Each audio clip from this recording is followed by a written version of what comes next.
Hey, what's up? Everybody, we're doing a meat sauce. Spaghetti bolognese.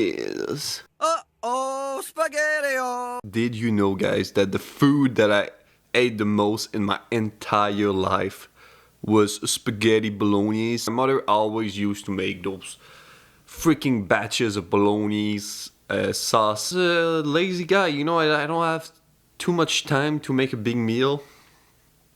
Like pasta with the sauce, and like it was easy, it was efficient, it was delicious. It had meat, vegetable, carbs, everything a young guy need to survive. But yeah, so that's my story. Oh, do you guys want another story? The first time I ever did pasta. That's a good one. So the first time I ever did pasta, I was really young. I had this big plastic flour stuff. I mean, I actually still have it. I was doing the pasta and I just let it open like this on the side of the table like this, and I was doing the pasta and I was struggling, and you just right there, you see what happened, and then it fell off, all the flours on the floor. So it happened once. I continue and I flip it again, and I do that one more time. So I flip it 3 times on the floor, and every time I'm scrubbing it with water. Flour is when you scrub it with water, it's become glue. You know, it's freaking...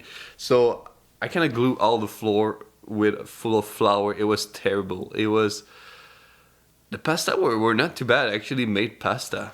Now we learn. Now what we do is just putting the flour with a thing on, and we're putting far away from us.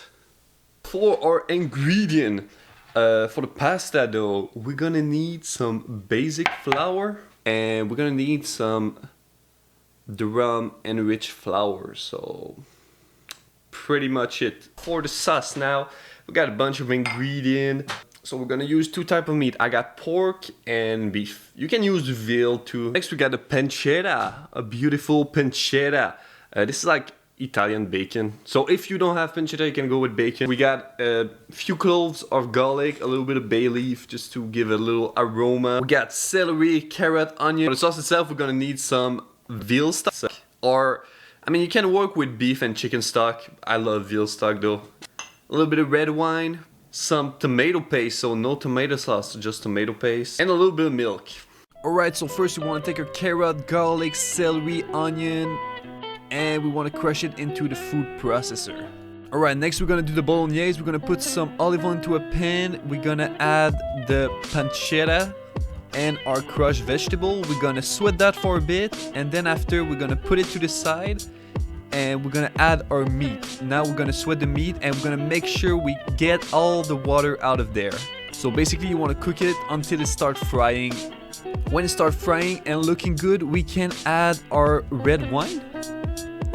And at this point you can add all the rest, so our vegetable and pancetta mix, our bay leaf, our tomato puree, and our veal stock. We're gonna mix it all, and we're gonna slowly let it cook until it's nearly fully reduced. And then we're gonna add our milk.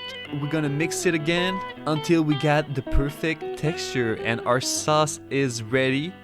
You can adjust the salt and pepper, but it should be pretty salty, so you might not have any problem there. Alright, it's pasta time. We're using an extruder for the pasta. So I'm mixing all the semolina flour into the food processor, and I'm adding some warm water to it until we got this texture where everything is crumbly but can stick together too. Then we're gonna put the mixed dough in the extruder. And at this point it's pretty easy. You just let the pasta get out, and make sure you put flour. When they're enough long, you can cut them. And you're gonna end up with perfect looking spaghetti. Look at those beauty, man. That look good. Alright, it's gonna be time to cook them. So I got some salted boiling water, and I'm gonna cook them for about 2 to 3 minutes. And I'm gonna reserve some pasta water. When they're ready, we're gonna drain them. We're gonna take a pan, we're gonna add the bolognese sauce. We're gonna add a little bit of the cooking water, and we're gonna eat it with the pasta in it. Just give it a couple of flips, and there we have it. Our bolognese pasta are ready. Oh, that's gonna be good. Alright, it's plating time. We're gonna put the pasta in a plate, you know, just put the pasta in a plate, add some sauce on top, make it rustic. And I personally like to drop a little parmesan on top. And there we have it, guys, the perfect bolognese pasta. I mean, this is just like what I was eating in my childhood, but not gonna lie, it's like 10 times better. It's so good, the pasta are perfect, the sauce is amazing. Let's taste it, because smell delicious, sound delicious, is it delicious? We shall know. I mean, the spaghetti, look at that. I mean, that is some pasta. Whew. Oh man. So right away, the only thing I can say is the pasta are amazing. That durum flour, it got that little something, I don't know, it got a little magic. And the sauce. I mean, the sauce is meaty. I don't know how to describe it, but it's freaking... I mean, I knew I was gonna love it, but I'm freaking loving it, man. I wanna live in this pasta, man. Pardon me? Pardon me?